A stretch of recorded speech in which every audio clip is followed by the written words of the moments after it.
vamos a decir que ellos son organismos, no son vivos, no son células, son organismos celulares. Y entonces ellos incumplen una característica importante para considerar las células y es la de tener metabolismo propio. Carece esa maquinaria metabólica y de ahí por eso tiene que infectar células, ¿listo? Para poder utilizar esa maquinaria de replicación y metabólica para perpetuarse, poder entonces generar progenie viral. El virus, cuando está en el interior de la célula, se llama virus, pero cuando está en el exterior, buscando otras células que infectar, se llama viriones, para que tengan la terminología. Cuando están hablando de viriones, se refieren a esos virus que probablemente va por sangre buscando una célula que infectar. ¿Listo? Ahora bien, tenemos que tres grupos grandes de virus. Los que infectan bacterias, se llaman bacteriófagos, todos ellos tienen un genoma ADN. Los virus que infectan vegetales, los virus vegetales, ellos pueden tener genoma ARN, ácido ribonucleico, o ADN, ácido desoxirribonucleico. Y los virus animales, donde están incluidos los que infectan al hombre, también son virus que pueden tener genoma ARN o genoma ADN. ¿Listo? Bueno, ahora bien, el tamaño de los virus, ahí, es muy pequeño. Mire que dentro de las bacterias vimos que las bacterias más pequeñas son las Clamidia rickettsia, los micoplasmas que alcanzan alrededor de 0,5 micras las micoplasmas, más o menos 0,5, 0, las clamidias, el cuerpo elemental, el que está afuera es más pequeño, y el reticular que está dentro de la clamidia o la Klebsiella alcanza como las 1.2, 1.6 micras. En cambio, los virus, ya vamos a hablar en términos de nanómetros. Miren ahí la escala. Es mucho más que pequeño que las bacterias. ¿Listo? Por eso, entonces, pasan esos filtros, pasan derecho ese poro y quedan en esa solución filtrable. Ahí queda el virus. ¿Listo? Son muy pequeños. Ahora bien, entonces, ellos tienen un tamaño que va más o menos. El virus más pequeño que existe es los picornavirus, de 20 nanómetros, el más pequeñito, ARN. Y el más grande, con un tamaño muy parecido al de las clamidias, son los posvirus. Ahí está el virus de la viruela, posvirus, 300 nanómetros más o menos. Bueno, pero en términos generales, ellos son mucho más pequeños que una célula, hasta 1000 veces más pequeños. Por lo tanto, aquí no podemos utilizar el microscopio de luz, ese microscopio convencional. Para poderlos visualizar hay que utilizar microscopios sofisticados, como son los microscopios electrónicos, ¿listo? Los microscopios de barrido, esos sí son los que se utilizan, son muy costosos, entonces se utilizan en los laboratorios de investigación para poder visualizar un virus, ¿listo? Ahora bien, por la característica de que son virus intracelulares, no se pueden cultivar en un medio de cultivo.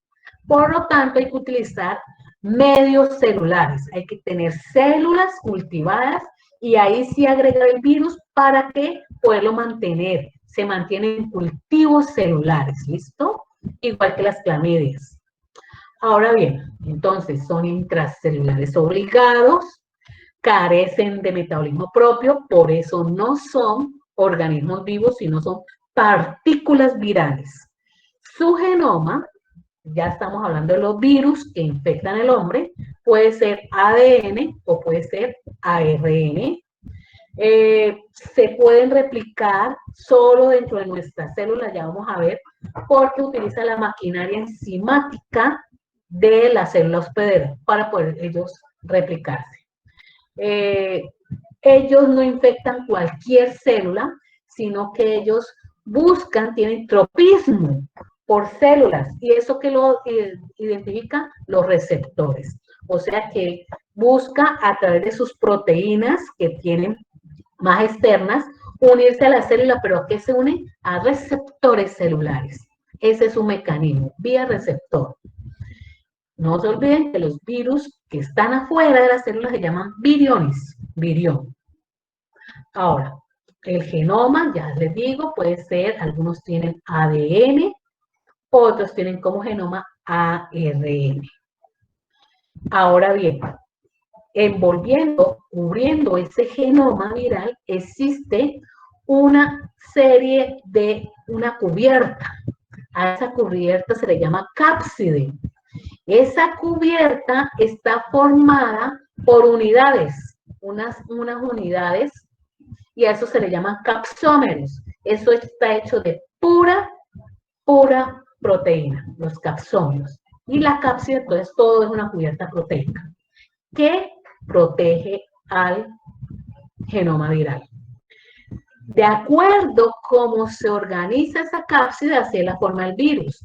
Hay forma icosaédrica, la gran mayoría. Hay una forma helicoidal, miren aquí a la derecha. Hay otro de forma de bala, el rhabdovirus, virus de la rabia. Y este que ve ahí central, la única que tiene esa forma que parecía una nave espacial son los bacteriófagos. Los virus animales, los virus pues, que infectan al hombre nunca tienen esa forma. Siempre que vean esa forma, ya sabrán que están hablando de un bacteriófago o un fago, como también le llaman, que son los virus de bacterias.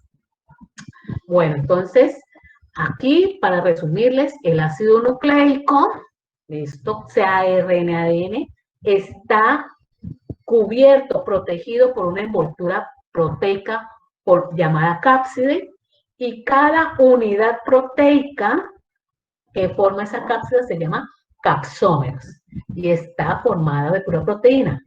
Ahora, la interacción entre la cápside, todo eso, con el genoma se llama nucleocápside. ¿Listo?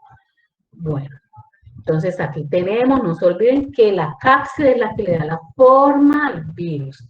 Ya le había dicho la forma icosaédrica o poliédrica, la helicoidal, hay una forma esférica, y esa forma, no se olviden que están allá, que parece una nave espacial, esa es del bacteriófago. Solo tienen algunos virus que infectan bacterias. Ahora bien, hasta ahora les he dicho que el virus tiene su genoma ARN o ADN cubierto por cápside, y esa cápside está formada por capsómeros, y esos todos son proteínas, ¿listo? Ahora, y este conjunto forma la nucleocápside. Resulta que hay unos virus que solo tienen la cápside, no más.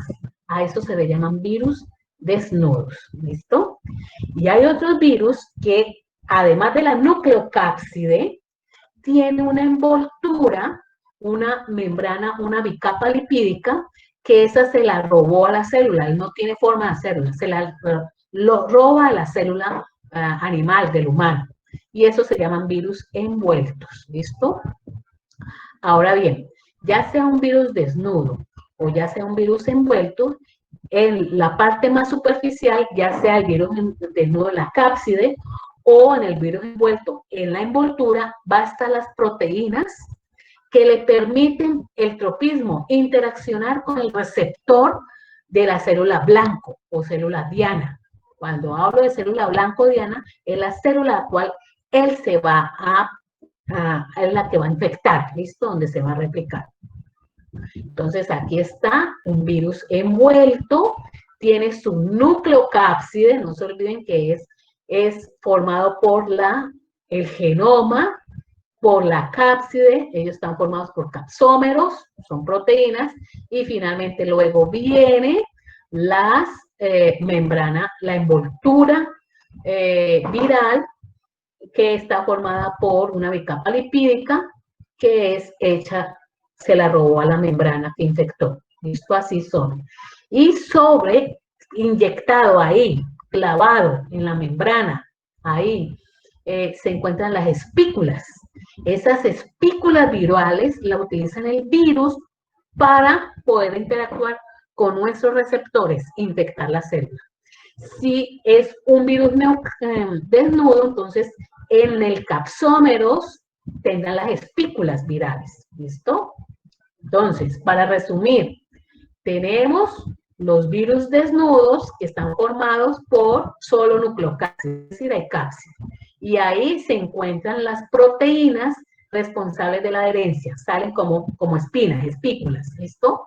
Cuando es un virus envuelto, tiene una bicapa lipídica y ahí las proteínas sí son del virus, la bicapa lipídica fue robada de la célula y ahí se encuentran las espículas que le permiten interactuar con la célula que va a infectar, el receptor.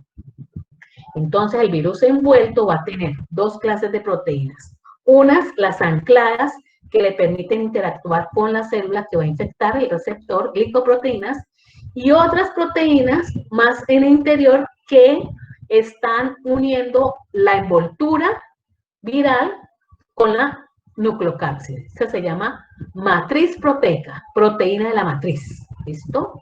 Entonces los envueltos tienen esos dos tipos de proteínas.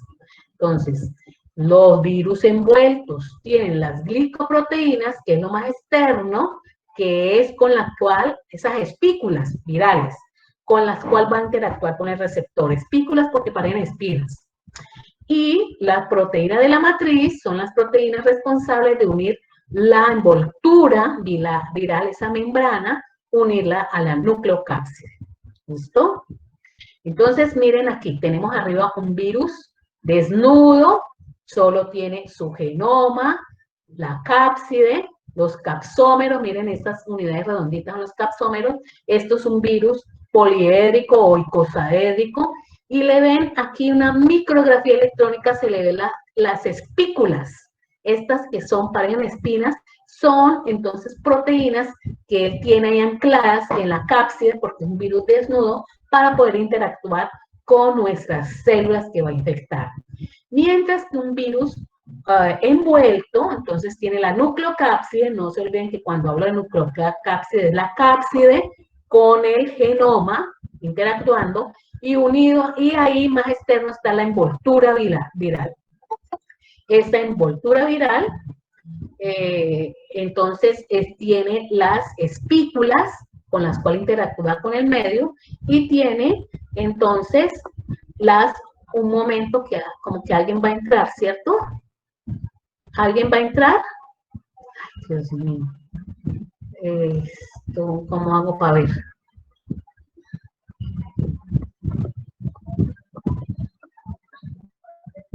Ay, Dios mío. No sé cómo ver. Aquí. Me dieron que hubiera esto aquí. Me dice que alguien quiere entrar. Ay, ¿saben alguien que va a entrar? Admitir. Ya la dejé entrar. Vuelvo entonces a retomar. Por favor, me dicen si estaba viendo. Ay, yo ahora se me interrumpió. Aquí tengo un problema. Bueno, espero que no se me haya interrumpido. Sí, se me interrumpió la grabación. Ay, Dios mío. No pude grabar esto. Bueno, ya. ¿Cómo? Ah, sí, usted grábela. Sí, porque aquí cuando se me interrumpió la grabada. Bueno, listo. Entonces ustedes la mandan a los muchachos. Existe una clasificación que hizo Baltimore. De hecho, David Baltimore trabajó mucho en estos virus y en 1975 le dio el premio Nobel por la clasificación que hizo de los virus, obviamente los virus que infectan al humano. Él los clasificó primero en los virus de acuerdo al genoma. Los virus ARN, genoma hecho de ácido ribonucleico, y otro de los virus ADN. Pero además de eso, entonces, en los virus, por ejemplo, ARN, Él los clasificó, o sea, le hizo un estudio molecular y encontró que habían unos virus ARN de una hebra, una sola hebra de ARN, pero esa hebra es de sentido positivo. Luego yo les voy a explicar eso, qué quiere decir. ¿Listo? Entonces, clasificó los virus ARN de una hebra. Hay uno de sentido positivo, otro de sentido negativo. ¿Listo? Entonces, ahí están los picornavirus, los virus más pequeños que existen son ARN. Los reovirus son virus ARN, pero de doble hebra. Son los únicos que tienen dos hebras. Los cruces de hebra. Ahí están los otros coronavirus. Los coronavirus, que es uno de los positivos. ¿Listo? Bueno, hay aquí también virus ARN, miren, sigue los ortomixovirus que producen la gripa, la influenza. Es un virus ARN de una hebra. El único de doble hebra es los reovirus, rotavirus. Paramixovirus, una para influenza, ahí está la rubeola también. Retrovirus, virus ARN, el VIH, es un virus ARN de una hebra. Togavirus, el virus del dengue, ARN de una hebra. Rhabdovirus, el virus de la rabia, ARN de una hebra. Aquí yo les voy a dejar las diapositivas. Tienen que ya irse aprendiendo esta terminología y saber cuando hablan del virus del dengue, que están hablando de un virus que es ARN de una hebra. ¿Listo? Los virus ADN. Él clasificó, hay unos virus ADN, la mayoría son de doble hebra, pero hay unos virus ADN de una sola hebra. Son los virus ADN más pequeños. El más pequeño de todos es ARN, picornavirus. Y hay otro que le sigue, que son los parvovirus. Los parvovirus son ADN de una hebra, pequeños. De eso no vamos a hablar mucho porque ellos infectan más a ratas. Aquí no vamos a hablar. Adenovirus, un virus ADN, doble hebra. Los herpes virus, virus ADN doble hebra. Hepatnavirus, virus de la hepatitis B, virus de DNA doble hebra. Poxvirus, el virus del sarampión, y ahí está Vaccinia, el virus más grande que existía, viruela, que ya se eliminó, virus ADN doble hebra. Hepatnavirus, él tiene la característica que es un virus de doble hebra, pero él es circular, y ahora vamos a ver que él no tiene, una de las hebras no está completa, entonces uno dice que tiene, es circular, pero semidoble hebra, ¿ya? Entonces, él hizo esa clasificación, miren, los virus ADN bicatenarios, es decir, que tiene sus dos hebras, unos envueltos, como el virus, los hepatnavirus, virus de la hepatitis B, y los herpes, entonces son envueltos de doble hebra. Desnudos, es decir, doble hebra desnudo, pues los parvovirus, los adenovirus, ¿listo? Los virus ADN de una sola hebra, están los parvovirus, los otros son los papovavirus, el virus BPH. El virus ARN bicatenario, dos hebras, es desnudo además. Ya saben cuando hablo de desnudo o cuando hablo de envueltos, ¿listo? Desnudo lo único son los reovirus, rotavirus que producen diarrea. El resto de virus ARN son de una hebra, monocatenarios. Y esto les digo, hay unos de sentido positivo y hay otros de sentido negativo, que ahora les explico qué quiere decir eso. Sentido positivo, envueltos. Los flavivirus, ahí está el virus de la fiebre amarilla, hepatitis C. Los retrovirus, envueltos, monocatenarios de sentido positivo, el retrovirus, VIH. Togavirus, virus de la rubeola. Desnudos, monocatenarios, una hebra de ARN, pero en sentido positivo. Desnudos, es decir, solo tiene hasta la nucleocápsida. Los picornavirus, los virus más pequeños, ahí está el virus de la hepatitis A. Y los poliovirus, y está el virus de la Coxsackie, todos son picornavirus.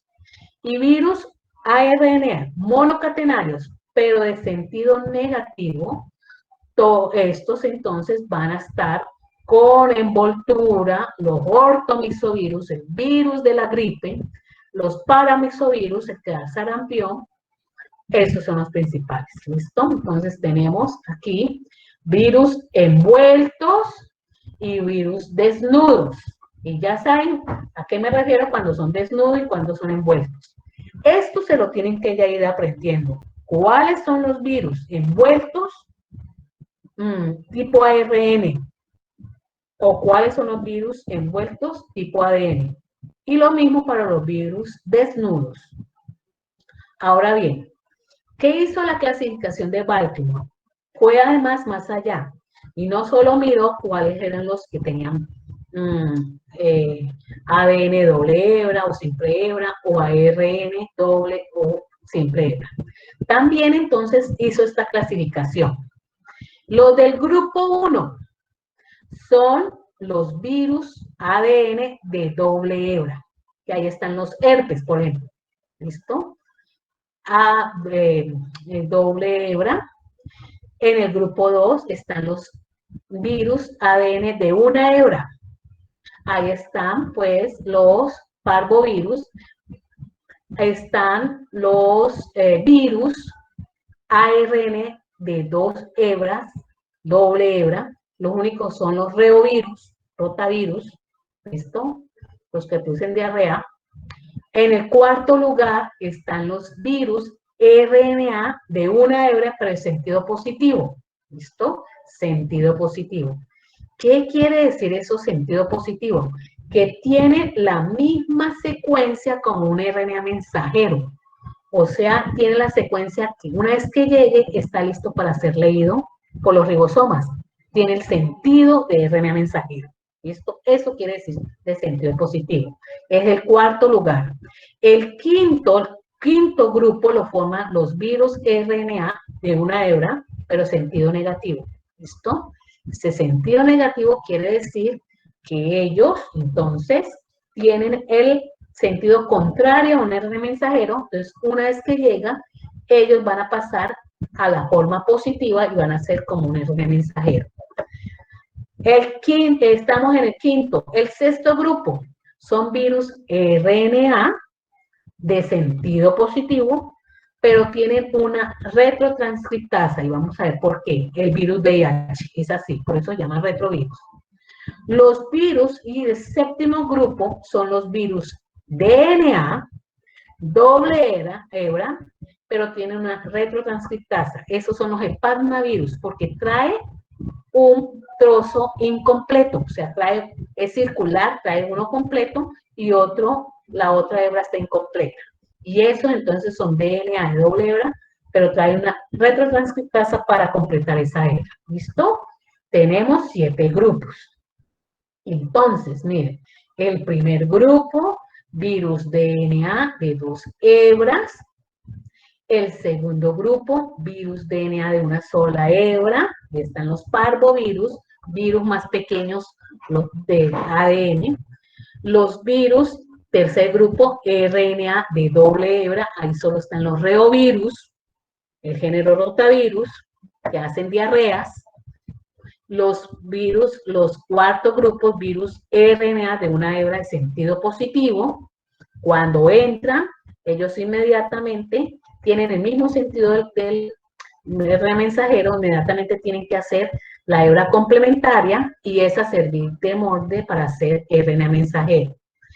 RNA, quinto grupo, RNA de cadena, de una sola cadena, pero en sentido negativo. Es decir, ellos inmediatamente entran, hacen su molde y el molde queda de sentido positivo, que es la misma como el RNA mensajero. ¿Listo? Entonces, RNA de sentido positivo quiere decir que tiene la secuencia como si fuera una RNA de mensajero. Y RNA de sentido negativo, pues quiere decir que es la hebra complementaria, ¿listo? A lo que sería el RNA mensajero, que es de hebra positiva. El sexto grupo, RNA, entonces, de sentido positivo, pero que trae una retrotranscriptasa. VIH, virus VIH así. Séptimo grupo, virus DNA de doble hebra, pero trae una parcial, una hebra parcial, entonces hay que construirla. Los hepatnavirus, virus de la hepatitis B, es así. Trae una retrotranscriptasa también. Muy bien. Entonces, voy a explicarles cada uno de los grupos cómo hace su infección. Pónganle mucho cuidado a esto. Entonces, tenemos el virus de cadena doble, grupo 1.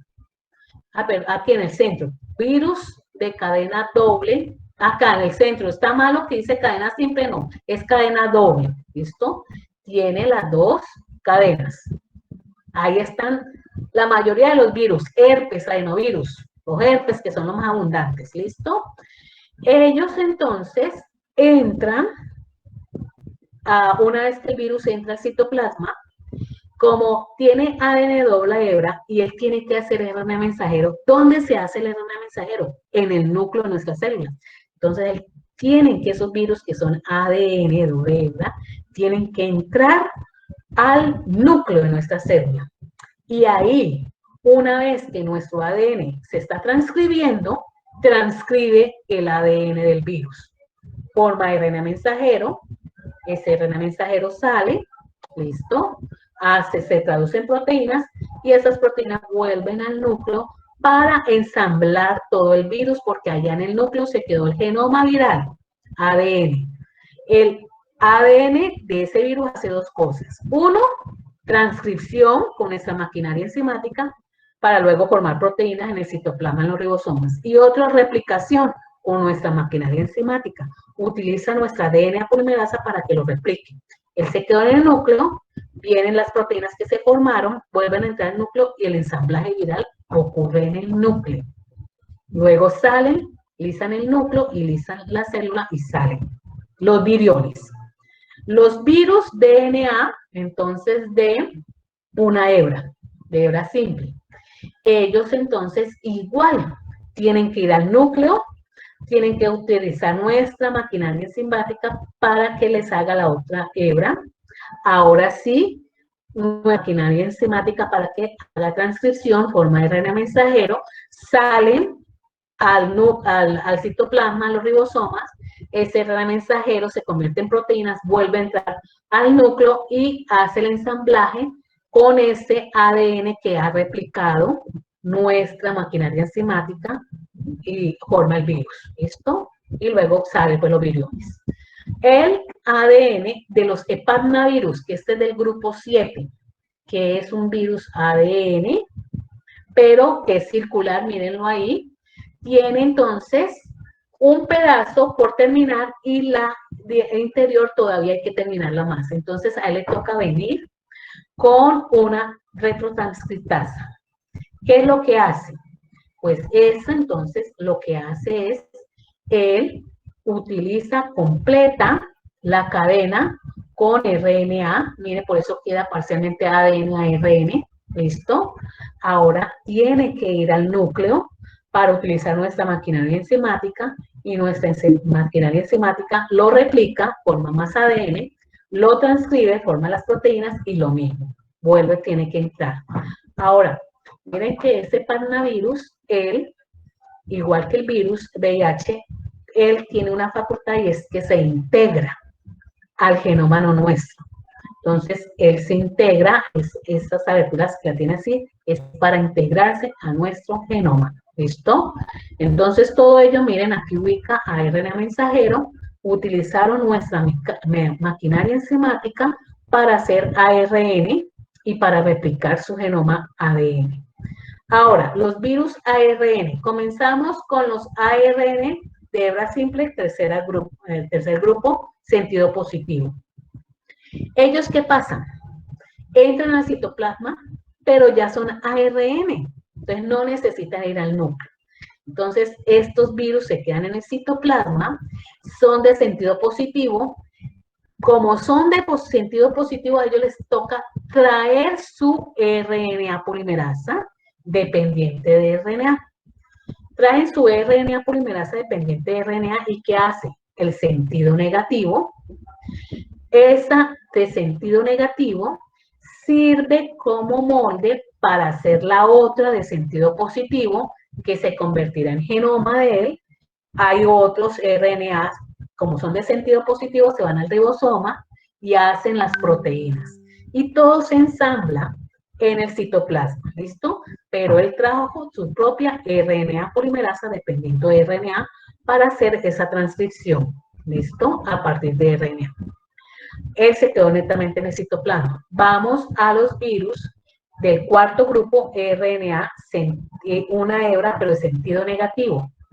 Ellos, entonces, cuando entran, vienen entonces con el molde negativo, tienen que replicar, hacer la replicación, nuevamente traen su RNA polimerasa, replican y hacen genomas positivos. Esos positivos sirven para ir al ribosoma, a RNAs positivos, para que lo transcriban.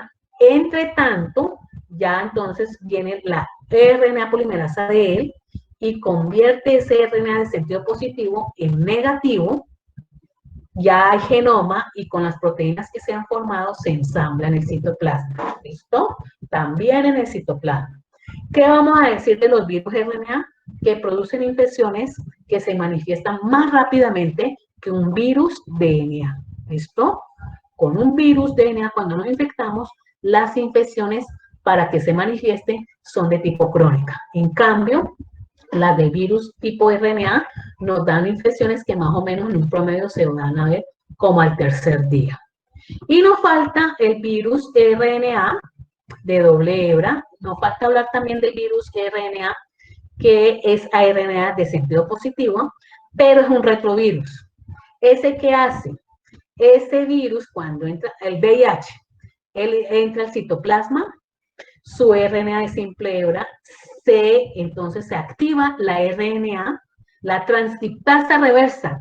Es una transcriptasa que utiliza como molde su RNA de sentido positivo para hacer un ADN.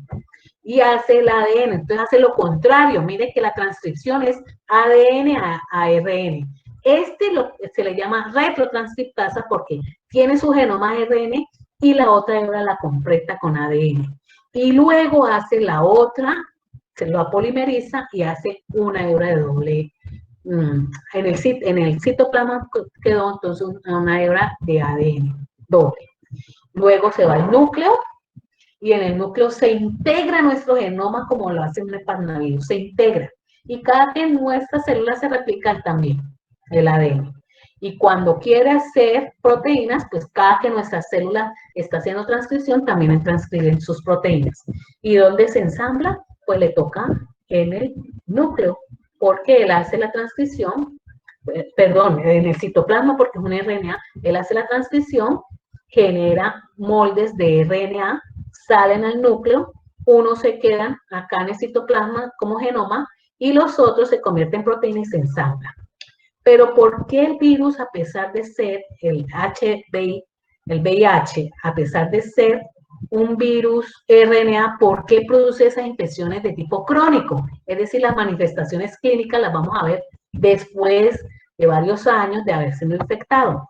Por esa naturaleza, porque él se convierte como un ADN. Esto se convierte en ADN y entonces eso hace que haga las infecciones más tardías.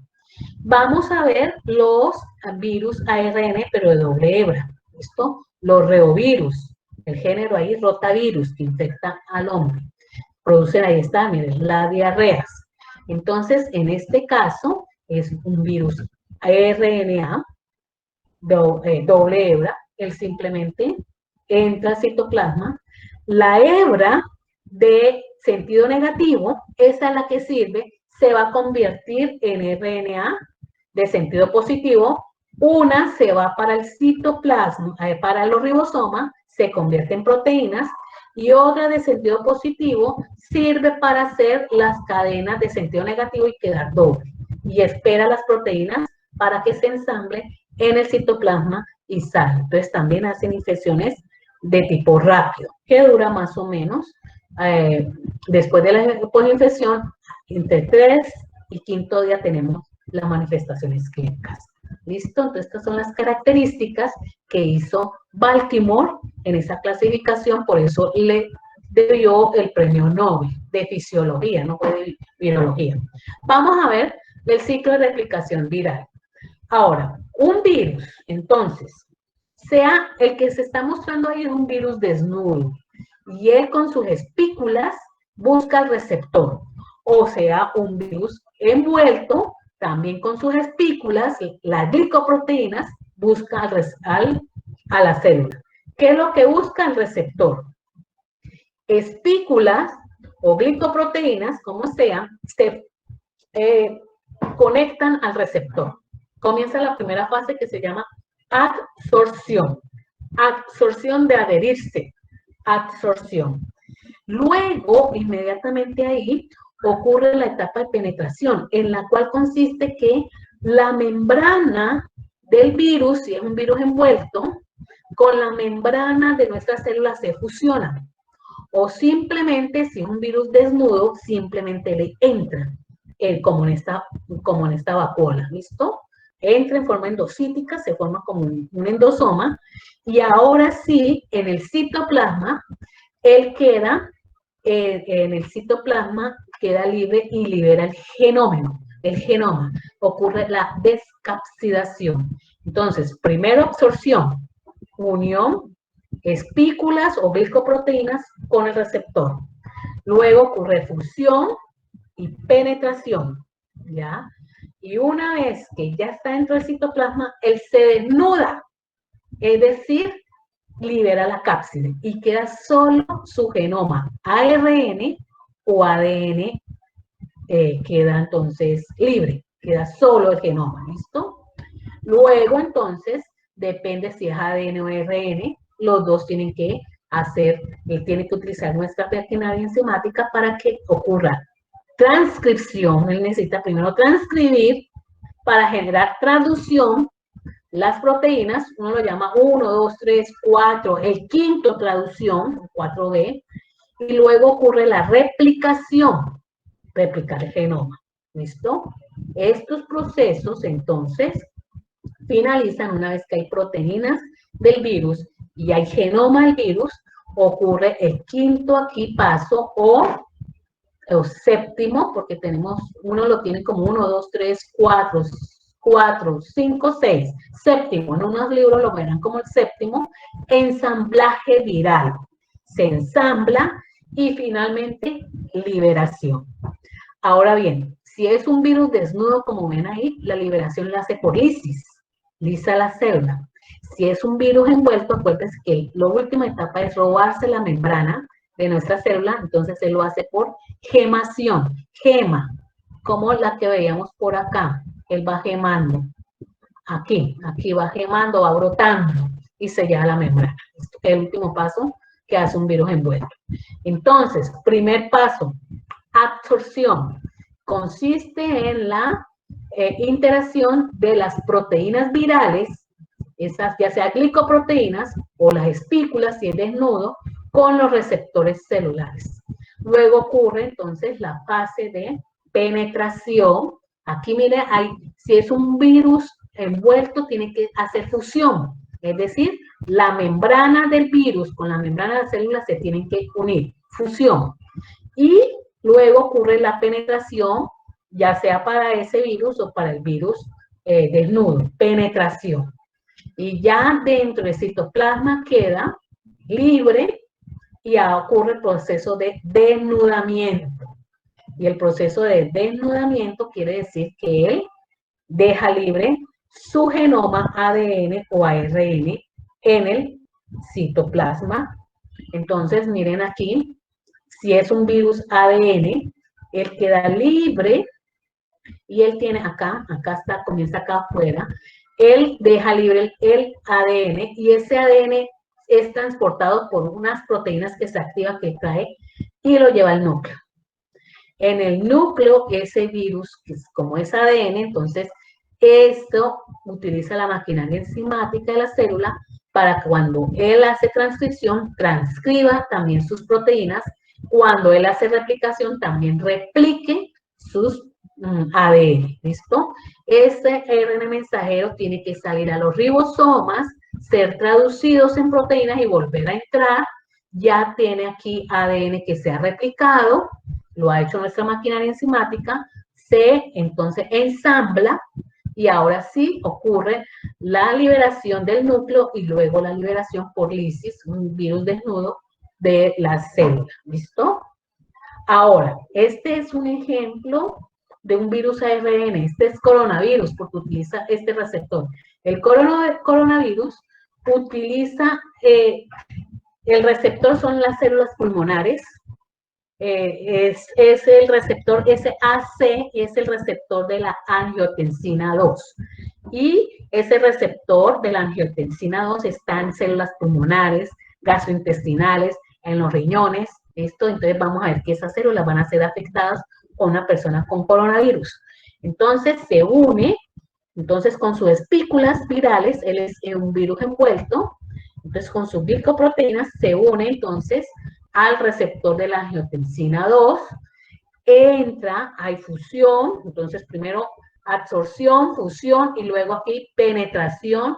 Son siempre esos virus envueltos, entran por esa vesícula, queda libre su, su genoma que es ARN de sentido positivo, queda libre en el citoplasma. Inmediatamente ese ARN de sentido positivo sirve para irse inmediatamente al ribosoma y producir las proteínas que él necesita. Además de eso, entonces, tiene su propia RNA polimerasa dependiente de RNA que comienza a hacer la replicación de su genoma a una hebra negativa y luego a una positiva.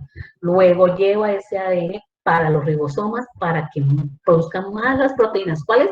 Las estructurales. Las primeras, las estructurales necesarias para la replicación y luego entonces las estructurales.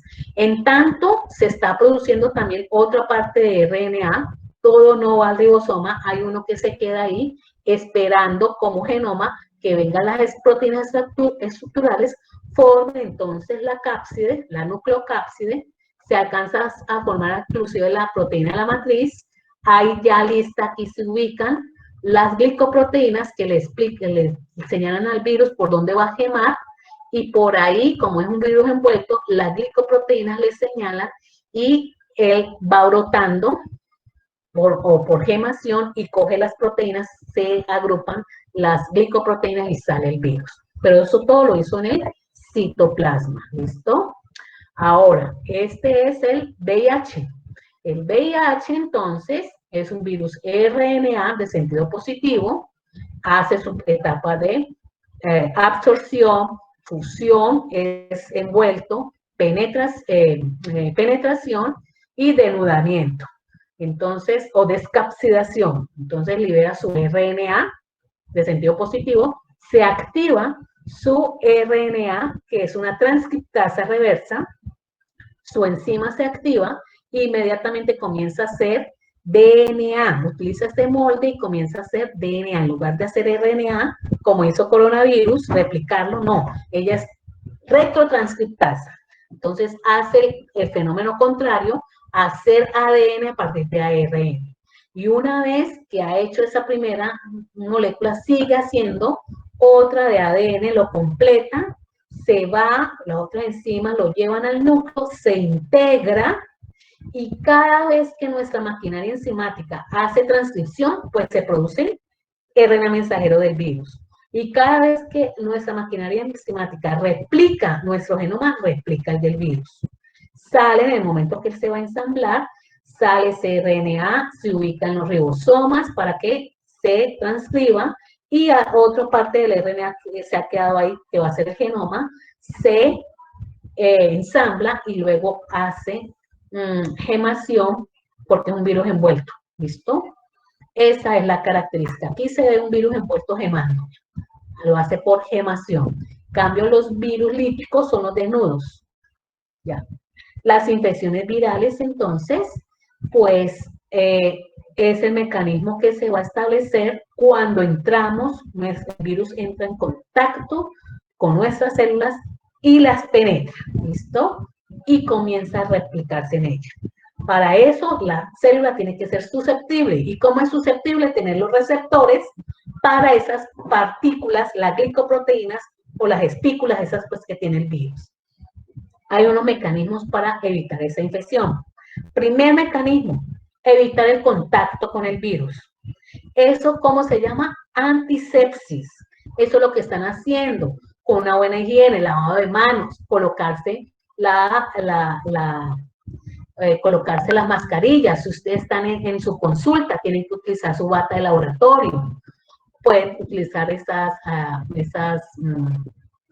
caretas para evitar el contacto. Eso es antisepsis. Utilizar entonces detergentes antisépticos, utilizar desinfectantes en la zona inanimadas, ¿listo? Para evitar que si ahí llegó el virus, pues eliminarlo de esa parte. Ya, si el virus entró en contacto con nosotros, venció la antisepsis, pues está otro mecanismo que tienen ustedes a mano, que son las vacunas, que eso es lo que están tratando ahora de encontrar con el coronavirus. Entonces, inmunizar a la persona para que una vez que el virus entre, entonces la persona ya tiene los anticuerpos, ya tiene el linfocito B de memoria y tiene linfocitos T de memoria que rápidamente reaccionan contra ese patógeno y no lo dejan infectar tantas células, replicarse tanto, que nosotros no nos damos cuenta que estuvimos infectados. O si no, la quimioterapia, pues esa se logra con antivirales, solo que para desarrollar los antivirales, es decir, químicos que van contra el virus que está infectando nuestras células, pues no todo la farmacéutica antiviral ha sido muy difícil, o sea, que no con todas las infecciones virales se puede utilizar un antiviral. Bueno, los tipos de infección van a ser localizada, afectando un órgano, diseminada, cuando él sale por sangre, decimos que hay viremia, y eso le da la posibilidad de llevar a diferentes órganos, o inaparente, o sea, la simple asintomática. Es decir, estamos infectados el pulmón con el coronavirus, pero no tenemos los síntomas, y esos son los peores, porque esos son los que diseminan la infección, la enfermedad. Entonces, tenemos aquí la replicación, que la mayoría de esas la hace entonces en un órgano diana, la viremia. Entonces, la mayoría de los virus que hacen, miren acá, el primer muñequito que está al lado izquierdo, ellos una vez que ingresan, ellos se van a replicar, hacen una primera replicación, ¿ya?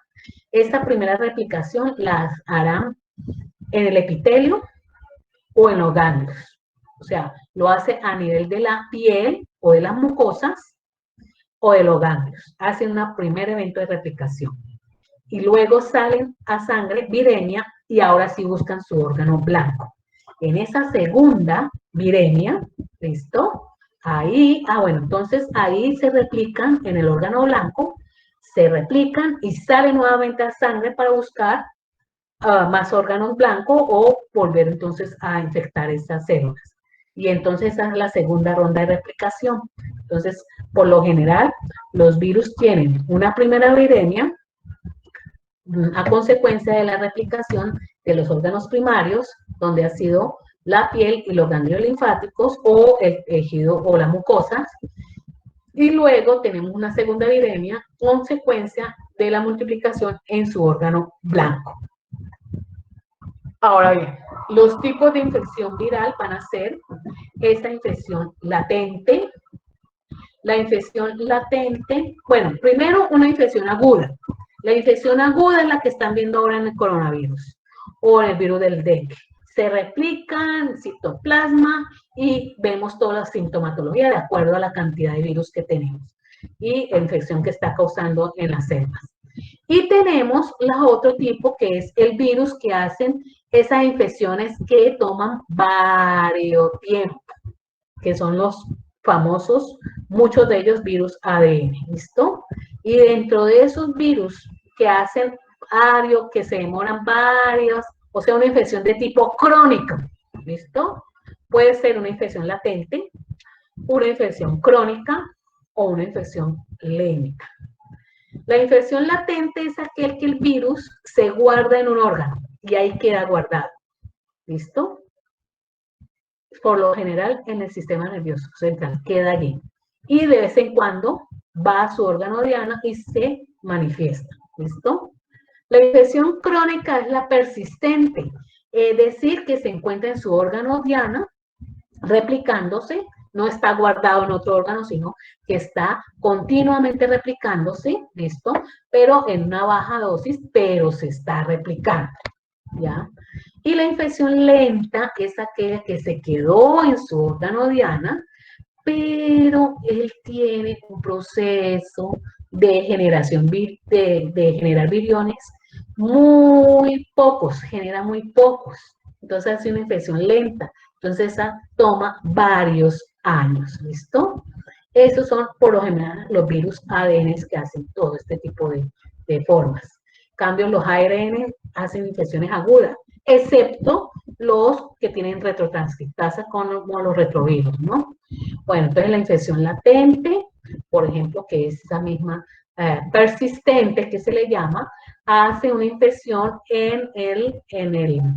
perdón, la infección latente, la latente es la que se guarda, queda guardada en un órgano y luego cada vez que baja el sistema inmune sale de ese órgano y se reactiva y tiene otra vez producción de RNA mensajero y hay viriones, ¿listo? Y vuelve otra vez.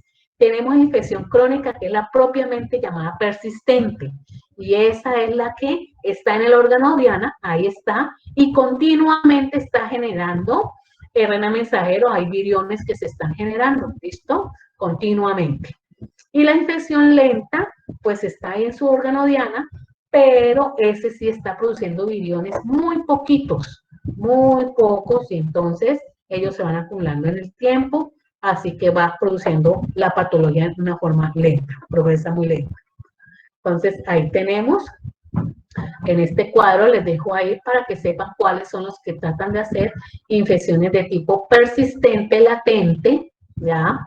Y las que hacen crónica. Ahí les dicen, pues, en qué órgano, por ejemplo, ahora o dentro de 15 días, cuando sigamos, lo veremos con herpes, los herpes que hacen infecciones latentes. Y uno de ellos, citomegalovirus, que hace persistente. Entonces, esas, sobre todo latentes, se guardan, mire, el ADN viral se introduce dentro de nuestros genoma, dentro de nuestro genoma, y ahí queda en forma, haciendo latencia. ¿Listo? Eso lo hace también el VIH. ¿Sí? Entonces, la diferencia entre la crónica y la latente es que la crónica se da después de un cuadro agudo y la latente nunca presentó. No. ¿Cuál cuadro agudo?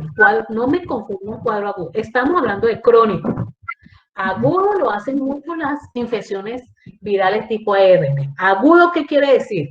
Que una vez que me infecta, más o menos en términos de menos de una semana voy a ver los síntomas. Eso es agudo. ¿Listo? Le estoy diciendo que los virus ADN hacen infecciones crónicas. Y esas infecciones crónicas pueden ser latentes, como latentes cuando su genoma se integra a nuestro genoma y ellos van produciendo, se quedan ahí, ¿listo? Se quedan ahí guardados.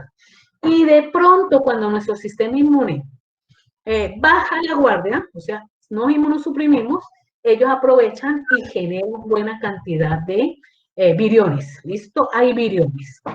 Ahora, una infección de tipo, acá está, crónica, esta crónica, que es la persistente. Miren que él no está latente, que estaba guardado, no está produciendo RNA mensajero. Es muy limitada la producción. En cambio aquí, constantemente se está produciendo RNA mensajero. Y si se está produciendo RNA mensajero constantemente, se está produciendo viriones. ¿Listo? En una forma crónica. ¿Por qué? Porque ese virus tuvo que utilizar la maquinaria enzimática, ir al núcleo y entonces las manifestaciones las vamos a ver a los 2 semanas, un mes, ¿listo? Pero en forma que siempre vamos a ver ahí la producción de viriones, ¿listo?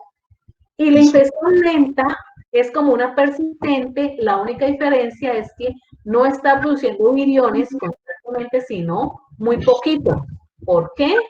Porque ellos producen poco RNA mensajero, no les conviene producir tanto, sino estar ahí en el órgano diana, y entonces produce esos tipos de infecciones persistentes pero lentas. La otra que es crónica es persistente. Típicamente las manifestaciones clínicas las vamos a ver al cabo de después de 2 semanas, de un mes, un año, ¿listo? Porque es crónica. Y las latentes son aquellas que no dieron la infección, no dieron la patología y él queda guardado. Y entonces él comienza a producir los viriones cuando nuestro sistema inmune disminuye. ¿Listo?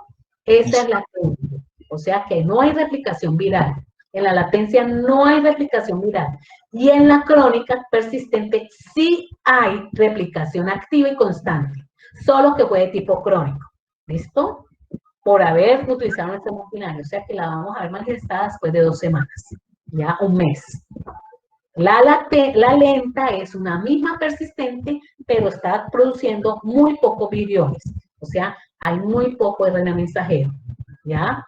En latencia no hay replicación, está guardada dentro de nuestro genoma. No hay replicación viral, latente. Persistente es una crónica. Sí hay replicación viral, constante, es activa, pero las manifestaciones clínicas las vimos después de 2 semanas a un mes, eso es crónico. 2 semanas, un mes, 2 meses, eso es crónico. En cambio, las agudas, una vez que nos infectamos, las infecciones las vamos a ver en el cabo de una semana, más o menos hasta 2 semanas. Eso es subagudo, que eso es lo que hace el coronavirus. Hace una manifestación clínica al tercer, cuarto día, 5 días, hasta 14 días. ¿Listo? Hasta ahí. Hace tipo agudo, subagudo. Bueno, entonces lo que les decía, una vez que el virus entra en contacto, hace una primera replicación donde generalmente en la piel o los ganglios, ¿listo? Hace viremia y luego va y busca ahora sí su órgano blanco. Y ahí en su órgano blanco se multiplica, genera viriones, hacen la segunda viremia, ¿listo? Buscando otros órganos que infectar e inclusive puede salir a nivel subcutáneo, ¿listo? O infectando nuevamente sus órganos dianos, ¿listo? Eso es el comportamiento que tiene la infección viral. Bueno, entonces vamos a ver, son varias de estas infecciones virales que se manifiestan. Vamos a comenzar aquellas que se manifiestan en forma más externa. Miren, todas estas son las que vamos a abordar, pero en el día de hoy comenzamos en esta otra hora. Vamos a ver las manifestaciones que se dan a nivel, entonces, cutáneo, ¿listo? Es entonces aquellas virosis llamadas las exantemáticas. Antes de eso, miren, para el diagnóstico viral es muy importante. Bueno, antes la respuesta inmune, que es un problema que hay con ustedes en la respuesta inmune contra los patógenos. La respuesta inmune que va a controlar a las infecciones virales es la específica TH1, porque él es intracelular. La TH1, ¿listo? Él entonces va a liberar interferón gamma y ese interferón gamma va a estimular a macrófagos para que fagocite células infectadas y va a estimular linfocitos T citotóxicos para que licen células infectadas. Entonces, esas son las primeras. La principal inmunidad que controla la infección viral va a ser esa. TH1 a través de la liberación de interferón gamma, estimulando macrófagos y estimulando linfocitos T citotóxicos, unos para que fagociten y otros para que puedan lisar la célula infectada. Ahora, ¿cuáles son en términos generales los métodos que se van a emplear para detectar los virus? Uno son los métodos indirectos. Los métodos indirectos, entonces, son detectar anticuerpos. Fase aguda, niños, IgM. Fase crónica, IgG. Anticuerpos contra el virus, anticuerpos específicos. ¿Listo? Ahora bien, en un método directo, los métodos directos que generan más confianza. Por eso ahora, para detectar el coronavirus, prefieren detectar el genoma más que utilizar anticuerpos. ¿Por qué? Porque para que se generen anticuerpos hay que esperar cuántos días, usted lo vieron en su inmunología, que haya una respuesta inmune adaptativa y eso generalmente es alrededor de unos 10, 14 días, donde podemos detectar la IgG. la IgM, ¿listo? Lo mejor es los métodos directos. ¿Qué se hace? Una es detectar el virus. ¿Cómo hace? Uno toma la muestra clínica y la coloca a cultivar. O sea, uno se tienen en el medio, en el laboratorio se tienen cultivos celulares, ahí se echó la muestra clínica, el virus rápidamente busca las células, se introduce y se multiplica, y eso es aislamiento viral. Solo que como diagnóstico es muy peligroso, hay que tener sitios muy sofisticados. Entonces, ese aislamiento viral lo utilizan más cuando quieren estudiar el virus, lo quieren secuenciar. Lo que más se utiliza, perdón, lo que más se utiliza son la detección del genoma por PCR, es decir, detectar que ahí se detecta un gen eh, contra ese virus, y si se detecta gen, el virus está ahí. O la detección del antígeno. Para detectar el antígeno, se toma la muestra y se puede hacer una inmunofluorescencia directa. ¿Listo? Y la mejor, desde un método de detección directa, pues está funcionando mucho los moleculares. Detectar eh, a través de amplificación del genoma. Entonces ahí está, para el diagnóstico viral, para utilizar ese cultivo, se puede hacer el cultivo celular para mirar el virus, o a veces inoculándolos en huevos embrionados, ahí lo utiliza mucho el virus de la rabia, él se multiplica ahí, o en cultivos celulares. Las pruebas inmunológicas, como le digo, son las indirectas, pues casi no gustan mucho, mejor las moleculares, porque esa sí le da certeza de que el virus está ahí. En los cultivos virales, cuando están, cultivos celulares, perdón, cuando está la célula infectada por el virus, da ciertos efectos, evidencia de que ha sido infectada. Acuérdense que el virus lisa la célula, entonces le hacen ciertos, eso se llama efectos citopatológicos, que hace entonces, puede ser entonces uno que es la lisis celular, cuando sale, genera los viriones, o cuando está dentro de ella, hace un mecanismo que cambia la célula y permite que las células se fusionen unas a otras, esa formación de sincitios, eso lo hace un tipo de virus, luego le diré cuál, o también expresan proteínas y antígenos en la célula que se pueden detectar, hace cambios morfológicos en la célula, también son detectados, dependiendo qué cambio morfológico, pues le diré qué virus hace eso. Entre esos cambios morfológicos, inclusive hay veces genera que dentro de las células se genere como gránulos, eso se llaman cuerpos de inclusión. Y bueno, la proliferación celular, que obviamente la vamos a ver en el diagnóstico clínico en muchos de los virus cuando hacen su efecto pues a nivel, por ejemplo, cutáneo, como estas que estamos viendo. Ya alteraciones cromosómicas son efectos que hacen ya directamente a nivel congénito, afectando a la persona normal. Transformación celular, hay unos que vamos a ver que son oncogénicos y entonces produce tumores. ¿Listo? Bueno, entonces estos son los antivirales que se emplean, pero lo vamos a ver específicamente para cada uno de los virus cuando estemos, pues, si los hay, porque no todos son, entonces, tratados con antivirales. Tienen que tener muy en cuenta el efecto, lo que hace referencia a una endemia, epidemia, una pandemia.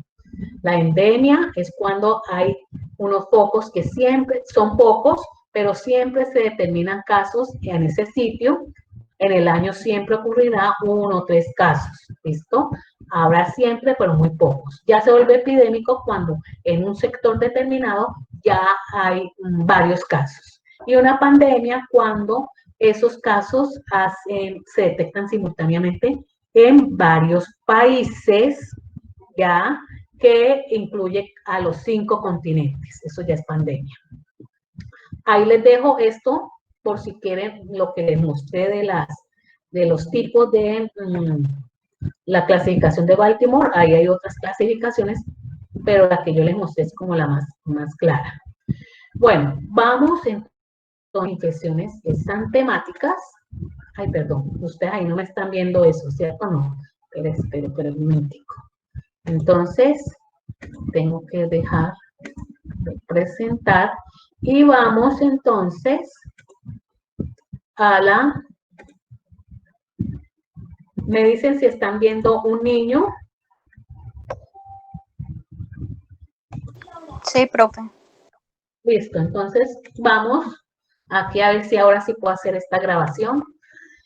Vamos a ver entonces las enfermedades, las primeras que vamos a tratar y dentro de 15 días continuamos con estas y son las enfermedades antimáticas pues producidas por virus. Ustedes ya saben que en bacteriología vemos exantemas, sobre todo con riquecias, que son esos brotes, ¿listo? Ahora bien, entonces dentro de estos virus exantemáticos tenemos al sarampión, rubeola, el eritema infeccioso, ¿por qué virus? O otro virus que produce el exantema súbito postfebril.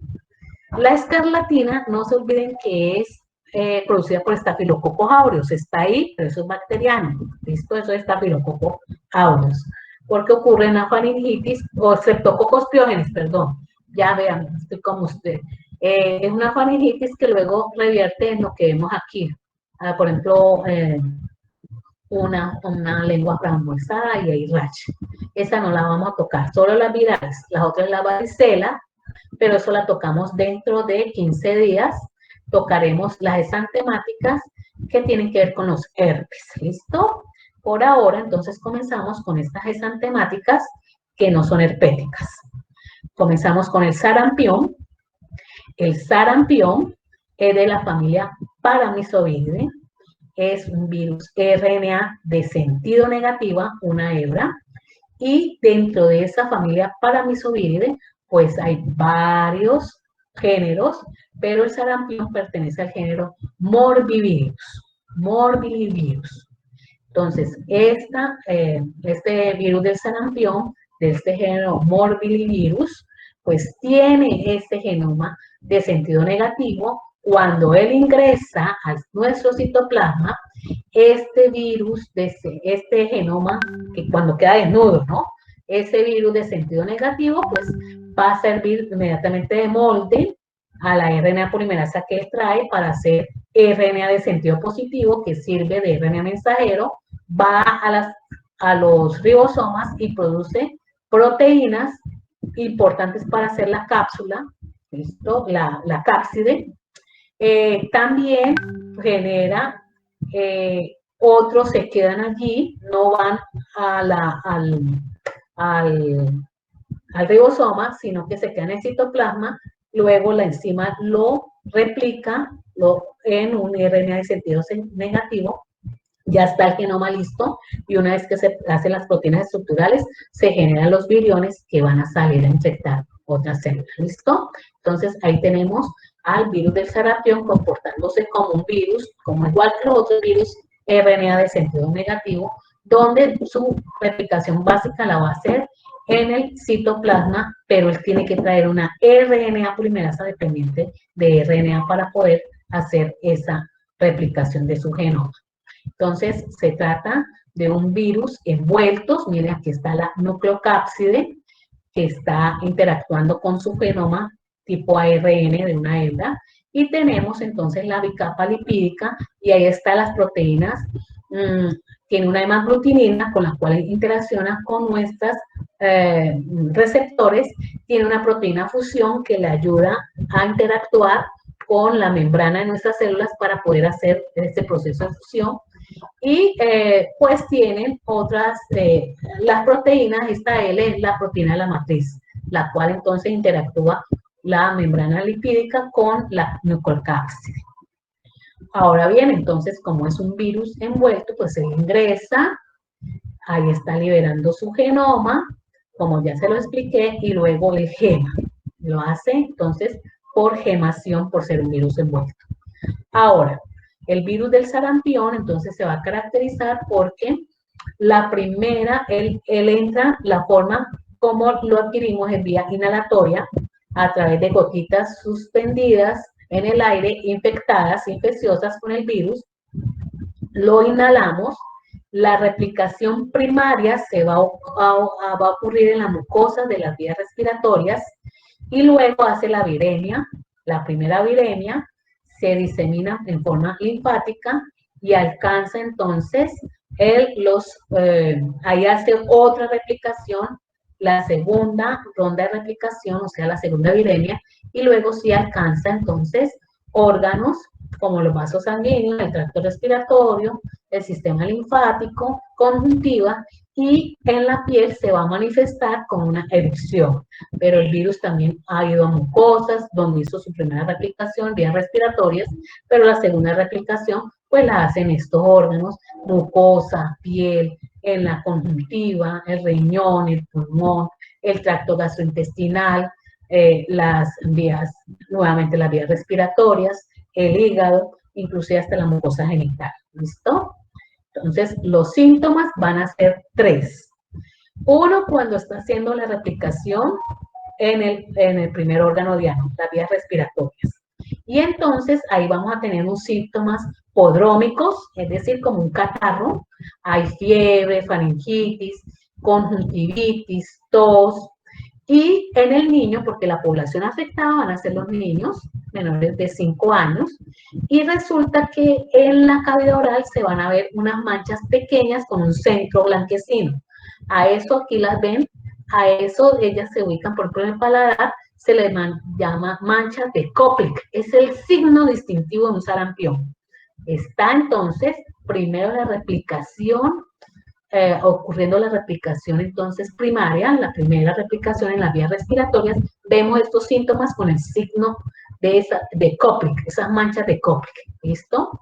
Luego entonces él hizo viremia, entonces obviamente aumenta la fiebre y va a buscar sus órganos blancos, y entre eso está la piel, y entonces él comienza a multiplicarse, y por eso entre el tercero y séptimo día después de tener estos síntomas podrómicos, tenemos los síntomas exantemáticos y se manifiesta por una erupción con unas manchas que tienen pápulas en el centro, eritematosas, como las pueden ver ahí.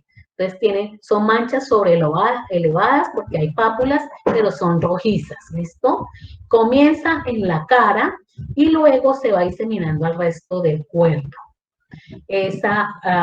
Luego viene la etapa de convalecencia. La etapa de convalecencia se está resolviendo, ya no hay mucha replicación, se está disminuyendo, y entonces comienza a escamar. Y esa persona cuando escama, eso también uno lo puede inhalar y también es infeccioso. ¿Listo? Grupos de riesgo, sobre todo lactantes. Adultos sí, pero sobre todo los niños pequeños, ¿listo? Menores de 5 años, es donde se desarrolla más el sarampión.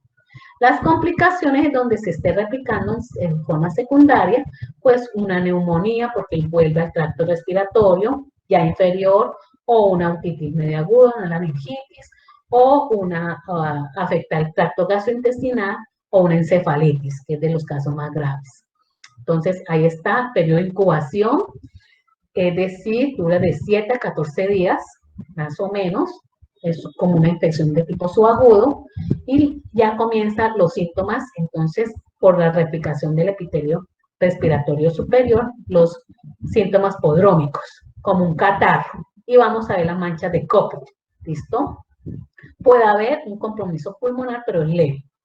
Y luego, más o menos al cabo de 2, 4 días, quinto día, séptimo como máximo, aparece el exantema. Y entonces es eritematoso, es decir, rojizo, manchas con pápulas, ¿listo?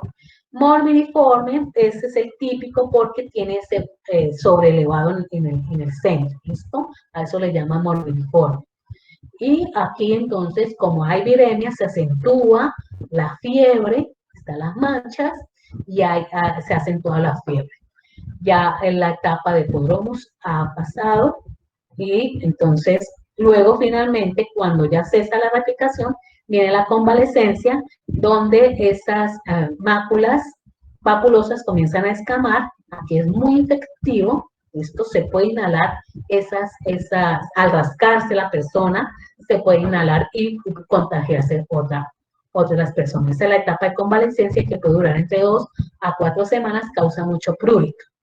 Ya el prurito es por algo, porque el virus necesita entonces infectar otros individuos, entonces causa ese prurito, la escamación para poder hacerse inhalar. Entonces la mancha de Koplik, no se olviden que es el signo pactonomónico del sarampión, y aquí ustedes la pueden ver, se ve mucho en el paladar, sobre todo. Bueno, entonces aquí está lo que les había dicho, cuando comienza con estos síntomas prodrómicos y pasa entonces a la forma exantemática y finalmente a la etapa de convalescencia. Las complicaciones, pues no hay un tratamiento, entonces se puede producir las neumonías o meningoencefalitis, puede afectar el ojo, producir queratitis o algo más, afectar el corazón, ¿listo? Hacer glomerulonefritis, o si obviamente la madre está embarazada, puede causarle desde un aborto hasta una afectación de alguno de los órganos con una sarampión neonatal.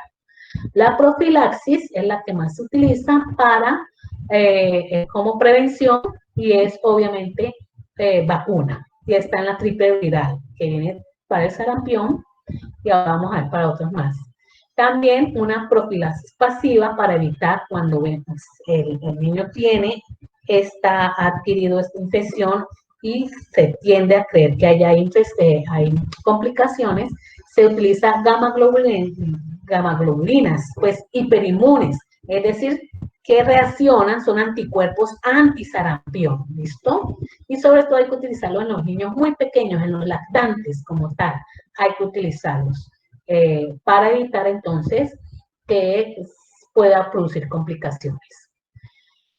Bueno, entonces ahí está el tratamiento, hay que hacer tratamiento de sostén, la profilaxis vacuna, hay que utilizar antibióticos porque al rascarse se tiende a producir infecciones mixtas con bacterias. Y como una afectación al ojo, sobre todo en las complicaciones, hay una disminución de la vitamina A, C, entonces se recomienda también dar vitamina A. Entonces, ahí está. Para el diagnóstico va a ser básicamente clínico, pero si van a determinar el sarampión, es mejor no se olviden las pruebas moleculares, detectar a través del PCR presencia de un gen del virus del sarampión, serología eventualmente, detectar IgM o IgG, no se olviden estar en el último lugar porque a veces da falsos negativos, quiere decir que no alcanza a detectarse la inmunina, pero no quiere decir que no esté infectado, solo que todavía no hay buenos títulos. Y para el tratamiento toca profilaxis vacuna, o en el momento que el niño, sobre todo muy pequeños, pues hay una posibilidad de complicación, las inmunoglobulinas, gamaglobulinas hiperinmunes sensibilizadas contra el sarampión, antisarampión. Paseamos a la rubeola. La rubeola es un virus RNA de sentido negativo de la familia Togaviridae. ¿Listo? Es de la familia Togaviridae, es sentido positivo, familia Togaviridae. Los togavíridos son sentidos positivos. Y pertenece al género Rubivirus.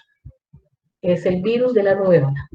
Ahora bien, igual que el virus del sarampión, su genoma es RNA de sentido positivo, togavíridos son todos positivos, entran al citoplasma, se replica con su RNA polimerasa, genera entonces moldes, luego lo replica de sentido negativo, genera más de sentido positivo, unos quedan como genoma y otros se van a los ribosomas para ser traducidos a proteínas. Y se ensambla y ocurre entonces la liberación del virus. Este virus también es un virus envuelto, o sea que él va a salir, los viriones salen por gemación, ¿listo? Está en su membrana, está en las glicoproteínas para interaccionar con las células y su cápside es de forma icosaédrica. Tiene un virus, su genoma, pues como ya les dije, ARN de sentido negativo, positivo, siempre positivo virus de rubéola y sarampión, todos son togavirus, son positivos todos.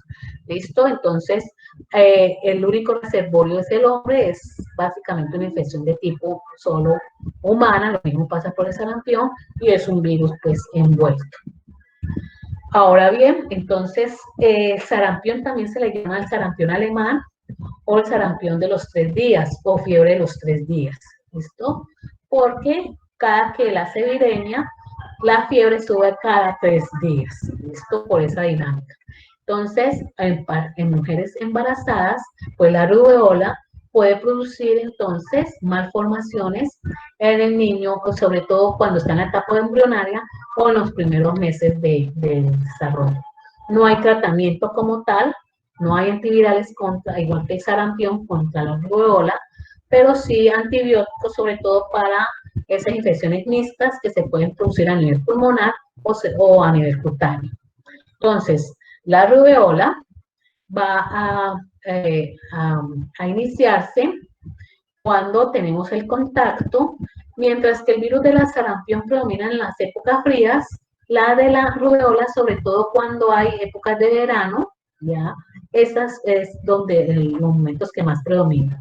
Y mientras que el virus de sarampión afecta sobre todo niños menores de 5 años, la rubeola se va a establecer más o menos en niños más grandes, entre 5 y 9 años. Ahora, también la transmisión, todos estos virus, todos se van a transmitir vía inhalada, inhalando gotitas infecciosas con el virus, ¿listo? Y luego viene entonces el periodo de incubación, más o menos, entonces 3 a 5 días y tenemos las manifestaciones. Entonces, en la fisiopatología, nuevamente, una vez que inhalamos, él se instala en el epitelio respiratorio, comienza a replicarse ahí, epitelio respiratorio superior, vamos a ver una etapa catarral, prodrómica, luego hace diseminación por ganglios linfáticos, viremia, la primera viremia, pues fiebres, vamos a ver también, y luego entonces, en esta etapa, el niño puede contagiar a otro niño a través de los gotitas que se producen desde nasofaringeo, ¿listo? Luego llega y se multiplica a nivel, pues, de los otros órganos, incluido entonces la piel, el cutáneo, entonces viene el exantema. Ahora, el exantema, en el momento en que ocurre la convalescencia, igual que el sarampión, comienza a producir escamación, rasquiña, y es el momento de mayor contagio cuando podemos inhalar esas escamas que se producen pues por esa escamación. Entonces los síntomas, los exantemas se van a caracterizar porque estos son más leves, son de color rosado, menos intenso que el del sarampión. Las manchas pues rojizas son más bien manchas como tal. Tenemos el periodo obviamente prodrómico, donde es un síndrome gripal, hay malestar, fiebre, la fiebre es más o menos leve, solo cuando hay viremia ya se establece entonces el aumento de fiebre, hay dolor en la garganta, amígdalas, hay inflamación de los ganglios locales, ¿listo? Y ya luego entonces viene el exantema. Ahora bien, entonces, en el caso de la rubeola, entonces vamos a encontrar que puede producirse unas vesículas rojas en el paladar, aquí lo ven. Esas vesículas rojas en el paladar le llaman la señal de foliarmia. Sin embargo, solo el 20% de los casos lo presenta, o sea, no es un signo patonomónico, es un signo que siempre está, en algunas personas aparece esas vesículas rojas en el paladar, sobre todo en el paladar. Bueno, entonces para ir uno a uno, entonces el periodo de incubación, más o menos de 12 a 23 días, pero hay promedio también de 5 días, donde vamos a ver las manifestaciones, la replicación en la mucosa de las vías respiratorias altas, entonces los síntomas prodrómicos que duran de 1 a 5 días como parecido a un malestar gripal. Hay entonces dolores musculares, articulaciones sobre todo, faringoamigdalitis, Comienza en algunos casos el enantema, no se olviden esas vesículas, entonces rojizas, que en un 20% puede aparecer. Hay linfoadenopatías, un malestar general y comienza algo de fiebre. Y ya luego aparece luego el exantema, que puede durar de 1 a 4 días. Comienza primero en la cara y luego entonces se disemina hasta el tronco, sobre todo. También las características son entonces manchas, estas son más leves, moriformes, porque hay pápulas, ¿sí? Las pápulas siempre como central, pero son mucho más tenues. ¿Listo? Bueno, entonces hay dolor en las articulaciones, dolor, malestar general, y más o menos luego ya una vez que la cantidad de virus disminuye, entonces entra la etapa de convalescencia. Y esta etapa de convalescencia puede durar de 3 a 6 semanas, todavía hay linfoadenopatías, todavía hay dolores articulares y comienza a descamar el niño. ¿Listo? Entonces aquí está un gráfico donde vemos cómo primero ocurre, entonces una vez que ocurre la infección, el virus se está replicando a nivel de la mucosa respiratoria, ya luego entonces aparece la viremia cuando sale y va entonces a sangre, ahí tenemos, aumenta la fiebre y es cuando aparece el exantema, ¿listo? Después de esa viremia, entonces ya aparece el exantema, por eso vemos ese tiempo que dura para que siempre primero el síntoma prodrómico y luego el exantema como tal. Y ahí, una vez que aparece el exantema, más o menos entre 14 días, vamos a ver los títulos IgM o IgG, ¿listo? Bueno, la respuesta inmune, no se olviden, para todos estos virus, la TH1, que está controlando a través entonces de la liberación de inmunoglinas, eh, de, de interferón gamma, pero también se estimula la TH17. Y la TH17 libera principalmente IgG, IgM, hay liberación de IgM porque están los linfocitos B ahí respondiendo, solo lo de la zona pleural y lo de la zona marginal del vaso cuando está haciendo la viremia, principalmente, por eso vamos a ver la IgM. Y después, entonces, vamos a ver la IgG cuando las TH1 y TH17, que son las que produce el efecto de la IgG.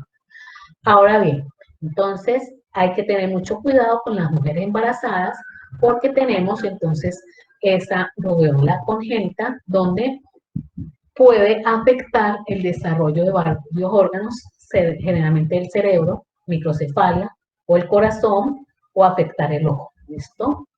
Bueno, entonces, como medio de prevención, pues para todas estas es hacer la inmunización que se ha logrado. Entonces tenemos la triple viral, está contra el virus del sarampión y la R contra la rubeola.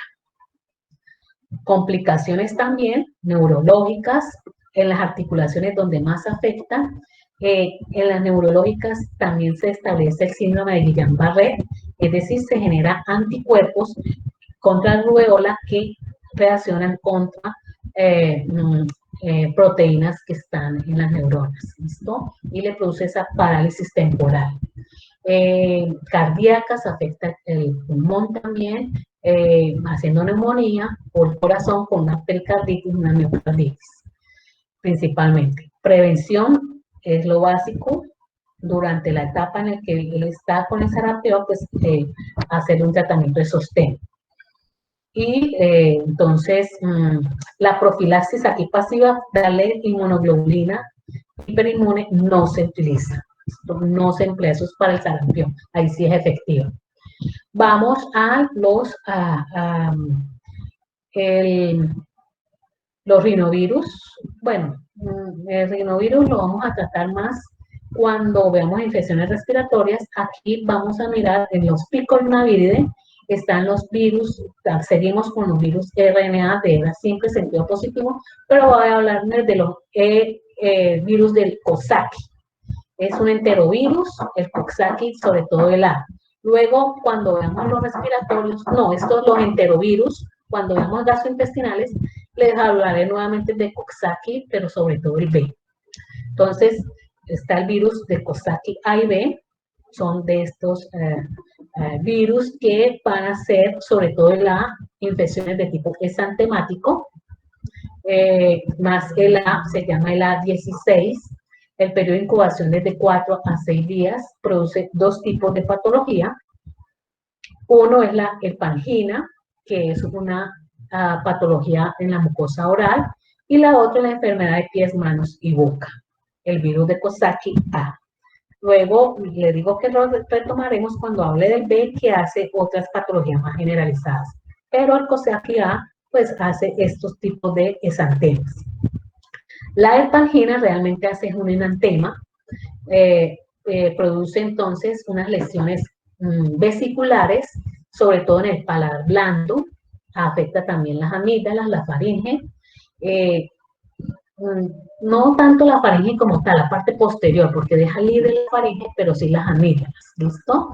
Se ocurre entonces en niños ya más grandes, además de haber verse esas lesiones, niños entre 3 y 10 años, como dice ahí, entonces se producen esas lesiones, sobre todo, miren, vesiculares, en las amígdalas, que le produce una disfagia, una odinofagia, acompañada de una fiebre alta. También hay intensos dolores de cabeza, dolor de espalda, puede haber vómitos y hay dolor abdominal. ¿Ya? Esas vesículas, entonces, son vesículas que se ulceran, muy dolorosas, eritematosas, y esta es producida por el Coxsackie A16, ¿listo? La hepangina, miren la característico, para diferenciarlo con una faringitis, no hay forma de... La otra que produce la enfermedad de la mano, pie y la boca, también producido por Coxsackie, pero A también le llama la fiebre aftosa humana. Los niños pequeños, nuevamente, estos son todavía más pequeños, que la van a padecer. A16, que produce tanto la hepangina como la enfermedad de mano, pie y boca, donde entonces su fase prodrómica va a caracterizarse por un catarro, algo como con fiebre, esa fiebre sí, el catarro, o sea, un síntoma gripal, y ya luego viene la fase exantemática. Esa fase prodrómica puede durar, es corta, 1 o 2 días, y ahora sí tenemos el exantema, que puede durar de 7 a 10 días. Ese exantema también se va a manifestar con úlceras en la boca, también se encuentra a nivel, entonces, en las manos, sobre todo en el dorso, en la palma y en el dorso de las manos y en el pie. Por eso se llama la enfermedad de mano, pie y boca. Pero en este caso no es como la hepangina, que ataca las amígdalas, aquí queda libre, solo es las úlceras a nivel, pues, en la lengua, en la cavidad oral como tal, pero no en la faringe ni en las amígdalas.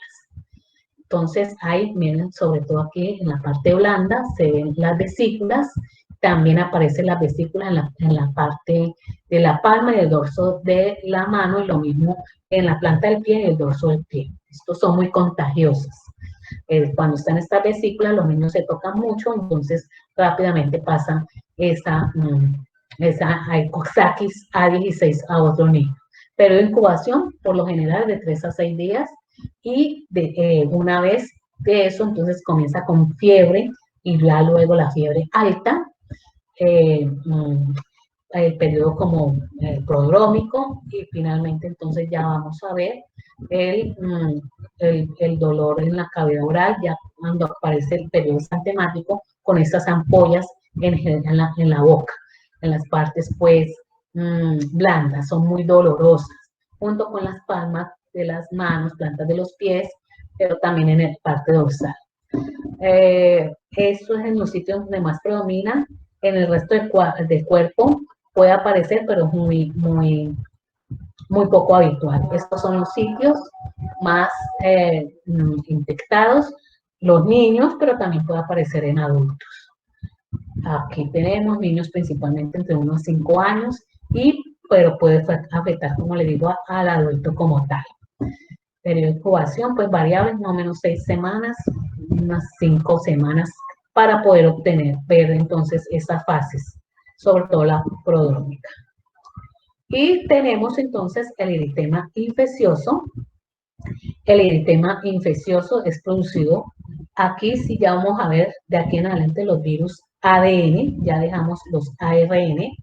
Aquí tenemos el virus ADN más pequeño que existe, el parvovirus B19, es de los, de, ah, es de la familia Parvoviride y el género es Parvovirus.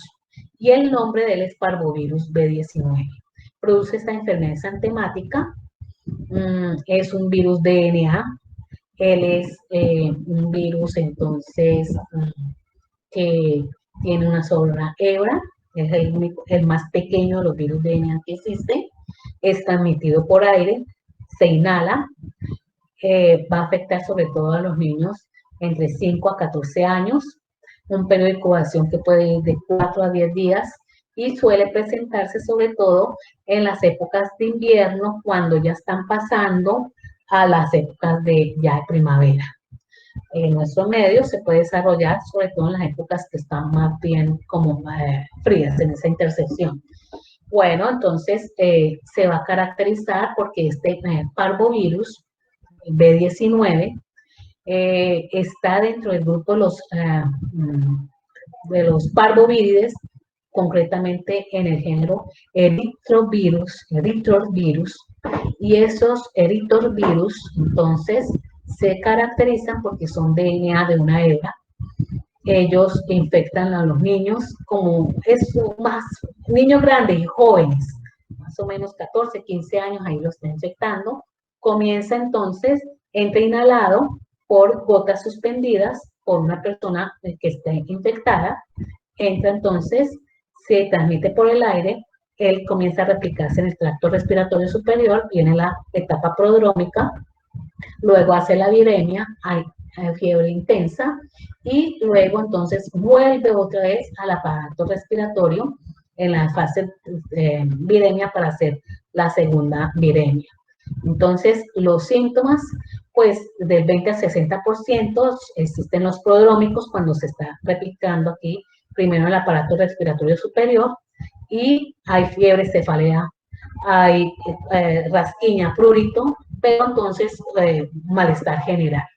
Luego viene la fiebre cuando hace la viremia, fiebre intensa con estos síntomas, y luego nuevamente afectación en la fase tardía, hay afectación nuevamente del tracto respiratorio, pero también vemos entonces afectación a nivel de la sangre, infectando los reticulocitos y se manifiesta a nivel subcutáneo, cutáneo, o formándose un exantema, que eso es una mancha con pápulas. Todo característico de esto son manchas con pápulas.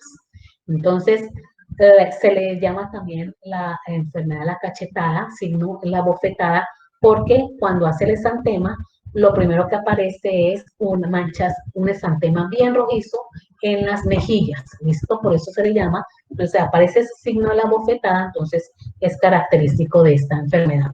Luego se extiende hacia el tronco, las extremidades, las nalgas, y entonces primero el exantema que vamos a ver en forma prodómica, que es lo primero que va a aparecer con ese exantema parecido al signo de la bofetada, 3 a 5 días, y cuando ya se generaliza dura de 1 a 2 semanas. Él trata, en la medida que la persona se expone al sol, hay una disminución del sistema inmune y vuelve y se reactiva, ¿listo? Ya hay una reactivación sobre todo con el calor. Entonces ahí lo ven, es el exantema, pues máculo, pápula simétrico porque aparece en la forma parecida en las dos mejillas, el signo de la bofetada, la cachetada. Entonces, una vez que entramos en contacto con el patógeno, los niños pequeños, entonces de 4 a 20 días para manifestar los síntomas prodrómicos, como una gripe, pero también con malestar general, puede haber inyección conjuntival, como dice, hay disfagia o hinofagia, ¿listo? Hay afectación entonces de la faringe y posteriormente aparece el exantema característico que comienza en la cara y luego se proyecta hacia el tronco y las extremidades, inclusive las nalgas. Finalmente, entonces, aquí antes de que cuando aparezca, primero aparece en la cara, ¿no? Como el signo de la cachetada.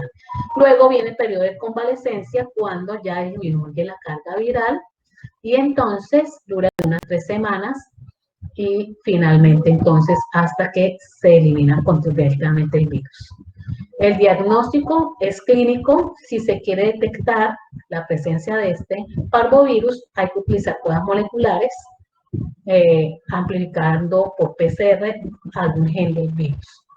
Y el tratamiento es de base, solo se da, pues, si es en la fase sintomática, para evitar que evolucione mucho más. Quiero hablarles, creo que para finalizar, la viruela. A pesar de que esta ya ha sido controlada, pues también pertenece a la familia Posviridae. Ella más concretamente, entonces, es dentro de esos virus, donde está también el virus del sarampión. Es un virus, no el virus como tal de sarampión, se le confunde con el virus de sarampión, solo que es más grande. Ahora ya la viruela salió, ya desde el 70 logró ser controlada, fue la última vez que se vacunó a las personas, pero se los muestro para mostrarles que es del grupo de los virus más grandes que está. O sea, este es el que tiene casi un tamaño como el de clamidia. También se transmitía en forma inhalada, hacía el mismo proceso, una infección prodrómica, y luego venía la exantema.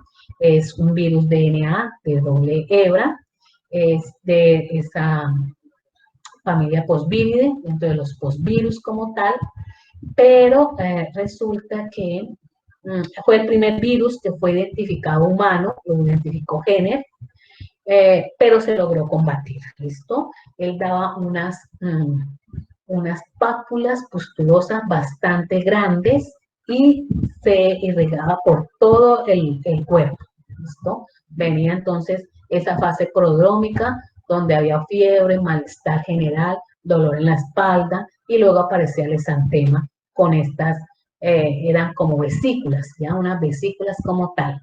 Y cuando se rascaba la persona, porque producía ese prurito, pues podía dejar la cicatriz. Entonces, esto se lo muestro porque, a pesar de que ya fue controlada, no se olviden que existió la viruela. De pronto podemos tenerla nuevamente porque se ha guardado 2 cepas. Ha habido rebrotes en África una vez, como en el año 2000 y tanto, 2004. Entonces, todavía no se sabe si botar esas cepas, porque las puede utilizar como arma biológica. Ustedes, los muchachos que nacieron después de 1970, no han sido vacunados. Entonces, puede utilizarse como un arma biológica. Y, pues, en forma masiva, él podía producir la muerte cuando producía este tipo de formaciones. Muy bien, dejemos hasta ahí. Y dentro de 8 días, entonces vamos a hacer el examen, y dentro de 15 días continuamos con las enfermedades exantemáticas, pero en este caso las herpéticas, o sea, por herpes. ¿Listo? ¿Hay alguna pregunta? Profe, ¿quién estaba cuando llamó a Lisa? ¿Cómo es tu nombre, mija? Carmona. Listo, Carmona. Muy bien. Muy bien, entonces, ¿tienen alguna pregunta? Entonces, no se olviden. No, estas son de desarrollo agudo, porque todas son, la mayoría, ARN. Inclusive esas de ADN, que eran viruela, era ese desarrollo agudo. Todos son desarrollo agudo, o sea, uno ve la sintomatología menos de 2 semanas, ¿listo? Se ve la sintomatología. Bueno, niños, entonces, si no hay más, nos vemos para dentro de 8 días en el examen, ¿listo?